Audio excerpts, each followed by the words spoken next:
Antes de continuar, quiero agradecer y saludar especialmente a todos los miembros del canal que han estado apoyando con su donativo voluntario. Les agradezco mucho por su apoyo, esto me ayuda a seguir haciendo videos continuamente. Bueno, espero que me puedan seguir apoyando por cualquiera que sea su posibilidad, ya sea su like, suscripción, comentar o ver algún video completo y compartirlos. Gracias nuevamente y ahora sí, vamos a continuar.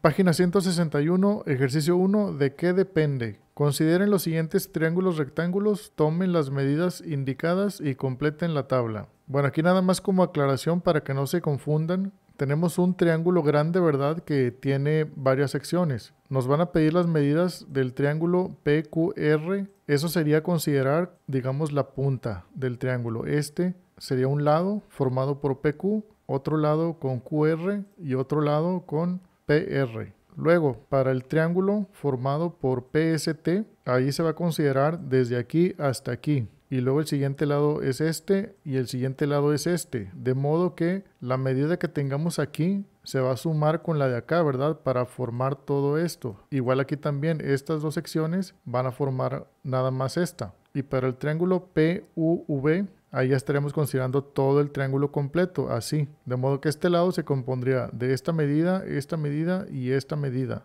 La base sí sería nada más esto y el otro lado sería esto. 1, 2 y 3 medidas, digamos, diferentes. Ok, nada más para no confundirnos ahí. El primer triángulo formado por PQR pues viene siendo la parte superior. El cateto opuesto al ángulo P me mide 2.3, viene siendo esto de aquí. El cateto adyacente, que viene siendo este de acá, me mide 5.9. Y la hipotenusa, que viene siendo esto de acá, mide 6.3. Les recuerdo que estas medidas son las que yo encontré, pero ustedes deben hacer la medición en su propio libro. El procedimiento es igual, nada más cerciórense de usar sus propios números. Para seno, coseno y tangente debemos recordar las funciones trigonométricas. Si es que no nos las sabemos, aquí están anotadas. Yo voy a comprobar mis números. Para el seno tengo que dividir el cateto opuesto, que es 2.3, entre la hipotenusa de 6.3 y me da 0.365. Aquí, para el coseno, divido 5.9 del cateto adyacente entre la hipotenusa de 6.3 y me da 0.936 aquí. Para la tangente es el cateto opuesto de 2.3 entre el adyacente de 5.9 y me da 0.389 aquí. Ahora el triángulo PST, el cateto opuesto, que es este, me mide 4.65. El cateto adyacente, que es este de acá, me mide 11.9. Y la hipotenusa, que es esta de acá, me mide 12.7. Para el seno es el cateto opuesto de 4.65 entre la hipotenusa de 12.7 y me da 0.366 aquí. Luego el coseno es cateto adyacente de 11.9 entre hipotenusa de 12.7 y me da 0.937 aquí. Luego la tangente es cateto opuesto 4.65 entre el adyacente de 11.9 y me da 0.390 aquí. Ahora para el triángulo PUV, que viene siendo ya toda la figura completa, nada más que compuesta por todos los fragmentos de cada línea, el cateto opuesto aquí me mide 7. El adyacente, que es todo este, me mide 17.9 y la hipotenusa, que es esta de acá, me mide 19.15. Para el seno de P, el cateto opuesto, que mide 7 entre la hipotenusa de 19.15, me da igual a 0.365 aquí.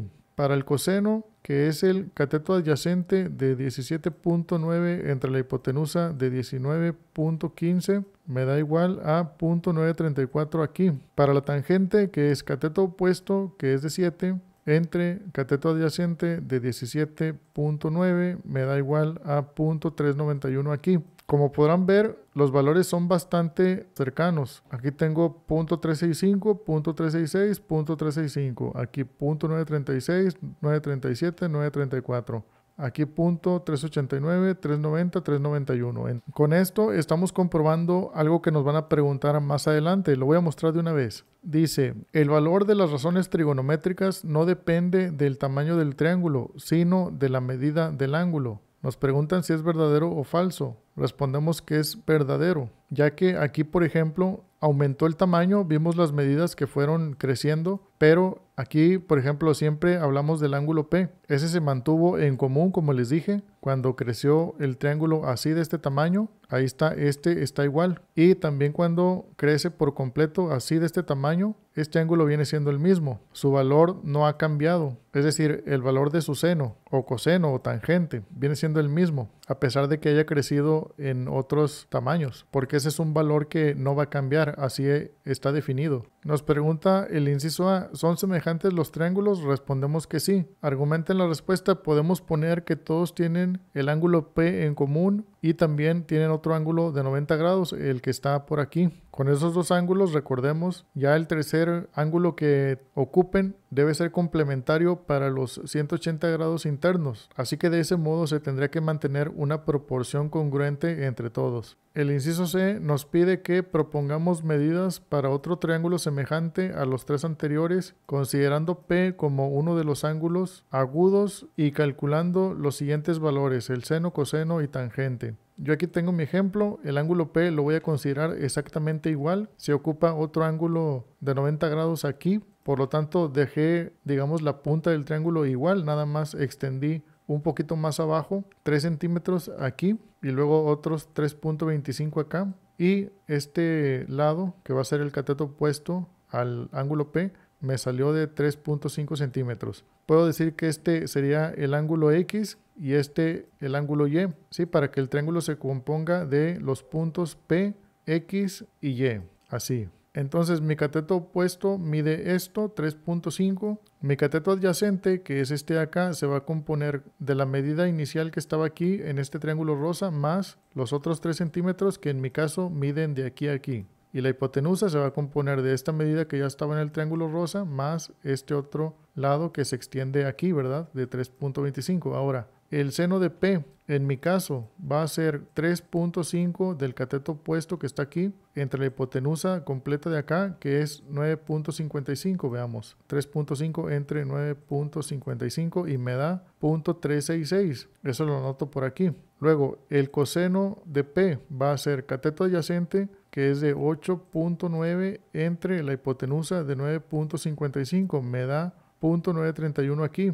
Y la tangente va a ser cateto opuesto de 3.5 entre 8.9 y me da 0.393 aquí. Bueno, son valores bastante acercados a los que ya teníamos en la tabla que obtuvimos de las medidas anteriores. Así que puedo decir que es un triángulo semejante a los anteriores. El ejercicio 2 dice, comparen sus respuestas con el grupo. Si no coinciden, averigüen por qué. Nos pregunta el inciso A si se cumplirá esto para cualquier grupo de triángulos rectángulos semejantes. Yo respondo que sí. Nos pregunta por qué. Respondo que tendrían en común el ángulo P, que yo también utilicé, y el otro ángulo de 90 grados. ¿Sí? Yo, para no batallar, utilicé la misma forma que ya estaba. El ángulo P pues ya lo teníamos ahí, y el otro ángulo que forzosamente debe existir, como les digo, es el ángulo recto de 90 grados que está aquí. Entonces, si este siempre es el mismo y este siempre es de 90, lo que esté acá debe ser complementario, forzando a que las otras medidas se mantengan correspondientes o proporcionales, digamos. Ahora, vamos a la página siguiente.